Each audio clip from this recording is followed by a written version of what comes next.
Bawa kereta lama, bunyi enjin rasa dah macam lebih kuat, lebih kasar, throttle response macam kurang sikit, ataupun kau rasa macam kereta dah mula makan minyak.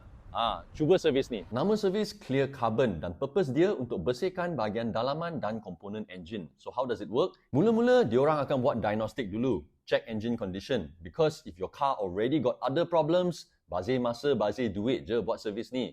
This service is to clean and refresh the inside of your engine, not fix the other problems. Lepas check semua okay, they use a specialized machine to pump and circulate hydrogen into the engine. The hose is connected to the intake and that's it. The carbon build-up is loosened and broken up. Lepas tu carbon tu akan flush keluar dari exhaust. Apa yang I suka, diorang explain step by step what is happening bila carbon cleaning sedang dijalankan. Dia tunjuk sekali sisa carbon yang keluar dari exhaust. The process takes at least 30 to 40 minutes. Untuk kereta lebih 10 tahun atau engine yang dah jalan lebih 50,000, 100,000 km, memang patut try. Efek paling obvious, engine rasa lebih ringan, masa tekan minyak rasa smooth, masa idling tu not as loud as before. Kita buat dyno sekali before and after kat CM Motorsports Arah Damansara, tengok horsepower ada beza ke tak. Horsepower pulih sikit tapi torque lagi banyak. Kalau tak percaya boleh baca testimoni kat website. Prices start from 188, ada 20% discount pula tu. Clear Carbon is available in Sunway, Shah Alam, Setapak and Seremban. Nak buat appointment pun senang. Masuk website, pilih lokasi, size engine, tarik, masa and you're done.